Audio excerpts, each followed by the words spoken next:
Hello and welcome to news broadcasting on TayNinhTV newspaper and radio television station with some latest events in TayNinhTV province and across the country.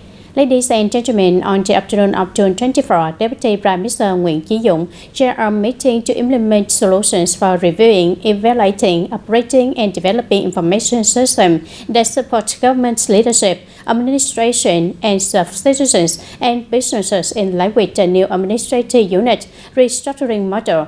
The conference was connected online to branches and cities nationwide. At the provincial site, Vice Chairman of the Provincial Peace Committee, Đoàn Trung Kiên, attended the meeting.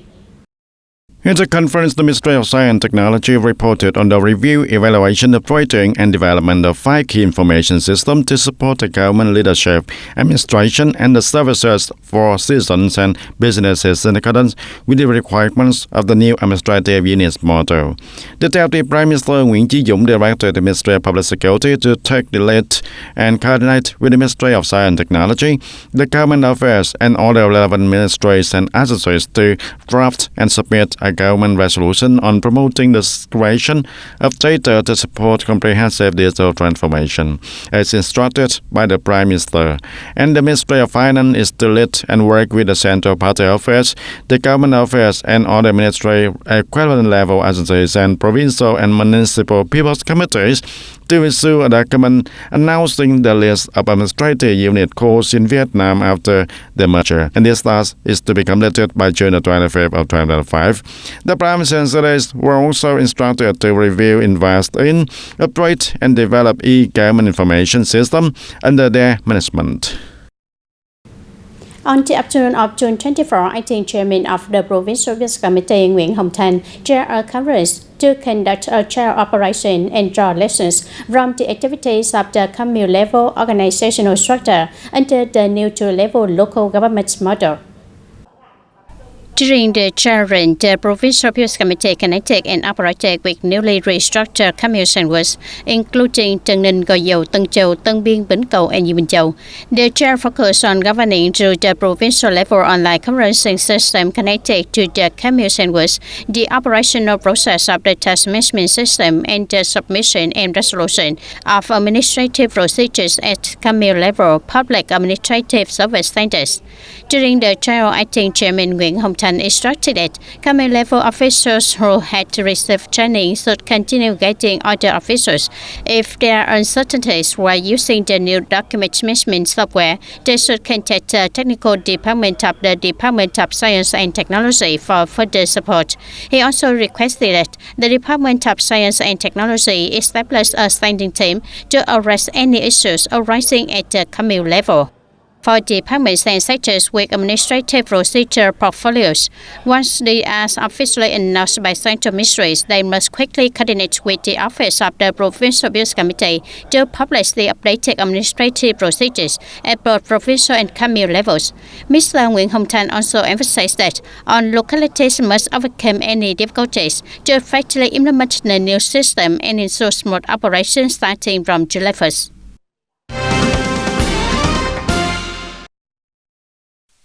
And on the afternoon of June 24th, the Party Committee of New Tân Châu Commune held a trial meeting of its Executive Committee for the 2025 and 2030 term following the new local government model.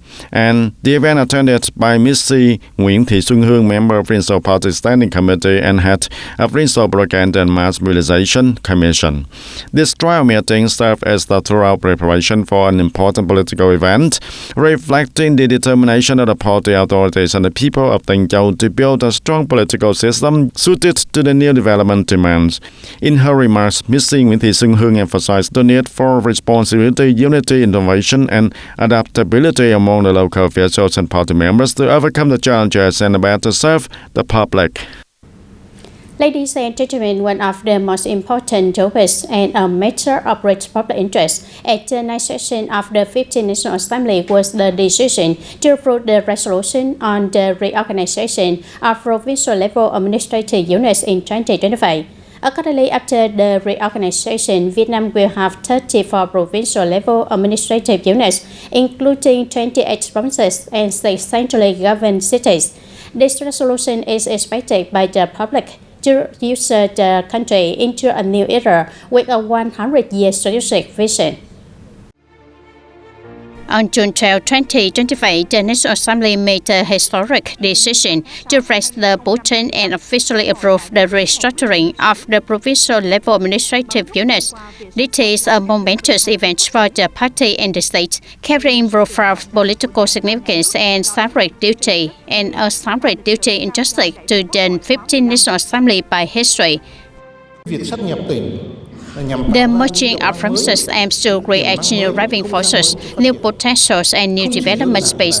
It's not merely 2 + 2 = 4, but must be 2 + 2 is greater than 4. The country is our homeland, the city provinces and cities are our country and homeland, and the 34 new provinces and cities are still our country and our homeland. Therefore, we must overcome prejudice and unite for the sake of the national development. The combination and merging of provinces is not just an arithmetic sum of area and population. In my view, it's a multiplier effect on GDP.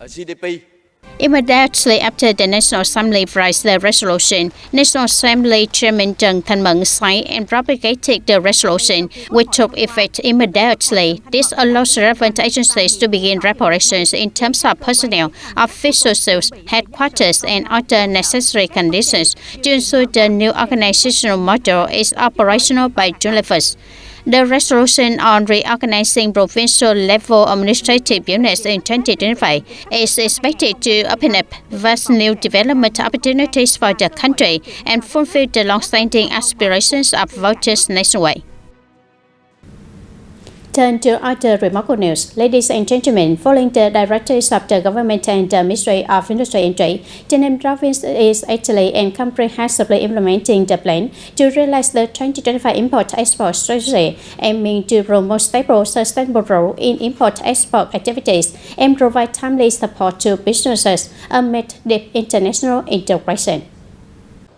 One of the province's key priorities is to ensure that timely and comprehensive information is provided to the business community regarding the demand of potential export markets, and this includes updates on the latest import regulations and policies from the partner countries, and the publication of warning lists for products that risks of being investigated or subject to trade defense measures, origin fraud, or illegal transshipment.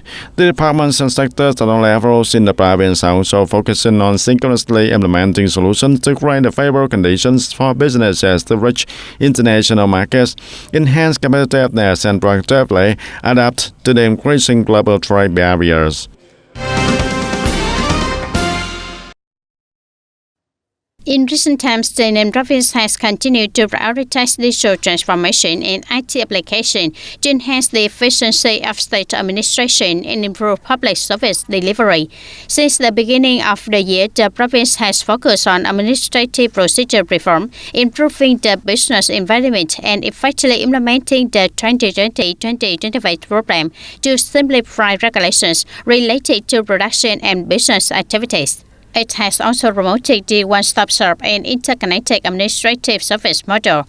The province maintains an integrated online public service system. In the first half of 2025, over 97% of administrative procedures were resolved on time or early, with more than 94% of citizens and businesses satisfied with online public services.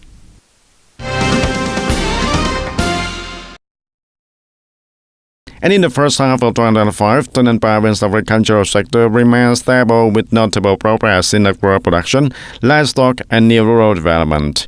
Nearly 155,000 hectares of short-term crops were also planted, and reaching over 60% of the annual target. The areas of rye, cassava, and sugarcane cultivation increased compared to the same period last year.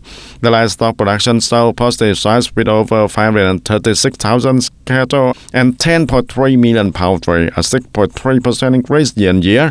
Forestry remained well managed and irrigation systems operated efficiently to support the farming. So far, 68 out of 71 communes have met the new rural standards, with 12 achieving advanced status and 4 recognized as the model communes, and laying a strong foundation for sustainable agricultural development.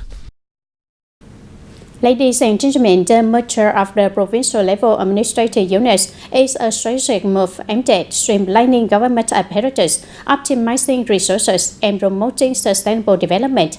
However, this process also presents several challenges that must be addressed. Merging provinces and cities reduce the number of administrative units, thereby streamlining management structures, cutting operational costs, and improving the effectiveness of governance, education, and healthcare system, all of which contribute to enhancing the quality of life for citizens. That said, the biggest challenge lies in the human factor and the need for a new mindset about the nation's development. This is not merely about adjusting administrative boundaries, but also about redefining economic space, reorganizing delegation of authority, redistributing and integrating economic resources for the sake of the development, and even for national defense considerations. When we carry out a revolution and a true revolution, we always bring both advantages and immense difficulties which are predictable, and they begin with the need to change our mindset. While reasons differ in characteristics, patriotism and cultural values remain unchanged. Emphasizing that success is the must, Prime Minister Phạm Minh Chính called for efforts to be faster, bolder, even bolder, to succeed, to absolutely succeed in this revolution of reorganizing the political system and the two-level local government structure. The ultimate aim is to safeguard national independence, sovereignty, unity, and territorial integrity, maintain political stability, foster economic and social development, and improve the quality of life for all citizens. This merger isn't just about mechanically reorganizing space, it's about finding ways to optimize our maritime territory, effectively connect maritime and land spaces. Such better integration will boost economic status and create synergy among them. The merger of provinces and cities is more than just an administrative reshuffle. It represents an opportunity for Vietnam to reset its development model, aiming for a more sustainable and prosperous future. In other words, the merger is not simply about reassigning structures, personnel, and agencies. It involves decentralization of authority, realignment of administrative units, and reallocation of resources to create new development spaces. The ultimate goal is to build a government that is closer to the people, better served to the people, and opens a new chapter in national development with a vision stretching at least 100 years into the future. Continue the program with domestic news. Ladies and gentlemen, at 11:30 a.m. local time, 10:30 a.m. Hanoi time on June 24, the aircraft carrying Prime Minister Phạm Minh Chính and the Vietnamese delegation arrived at Bien Hai International Airport, Thanh Trinh City, officially beginning the working trip to attend the 16th annual meeting of the new champions of the World Economic Forum and conduct official activities in China. Attending WEF 16 Tension team entrepreneurship in the age of the new economy, Prime Minister Phạm Minh Chính will take part in the opening plenary session, a policy dialogue with the WEF Executive Chairman, a panel discussion on Is the Asian Century in the Reach, and other related events. In terms of bilateral activities with China, Prime Minister Phạm Minh Chính is scheduled to hold talks with senior Chinese leaders, attend the Vietnam-China Business Forum, work with the leaders of major Chinese corporations, and meet with the Vietnamese community and students living in China. In addition, he will visit various economic and social facilities to study China's development models, including stock exchange and free trade zones, among others.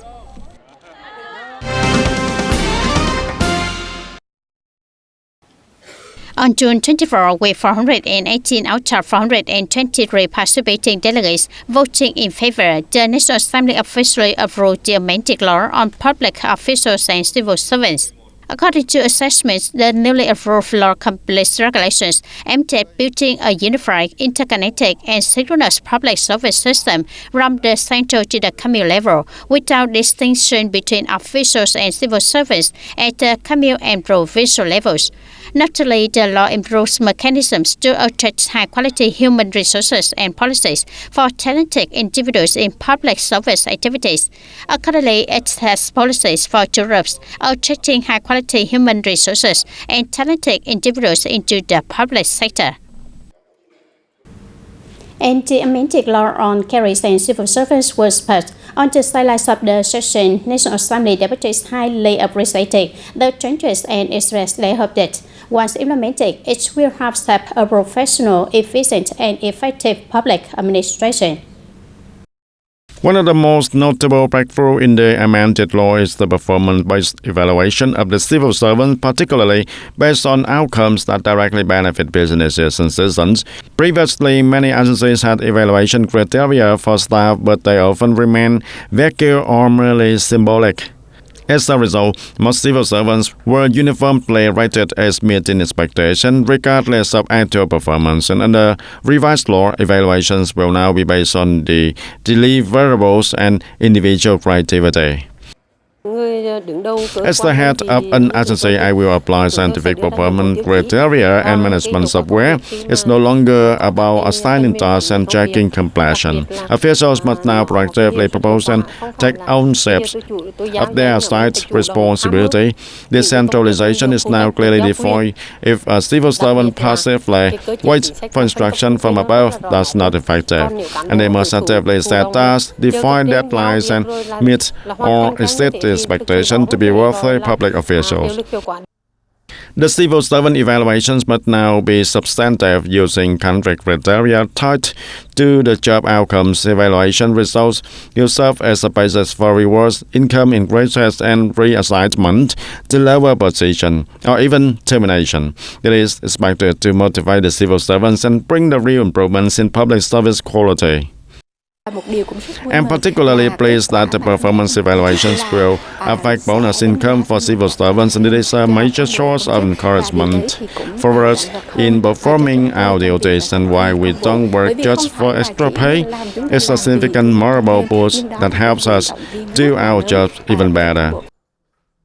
In addition, the amended law includes breakthrough and open-minded reforms aimed at attracting talent. State agencies are now allowed to sign contracts with experts, scientists, legal scholars, lawyers, and outstanding entrepreneurs to carry out certain tasks normally performed by the senior civil servant. Importantly, the concept of lifetime civil servant has been eliminated. And there is no longer the notion of lifetime tenure. Like contract employers, if you perform well, I will assign you to tasks based on your strengths, not based on the seniority.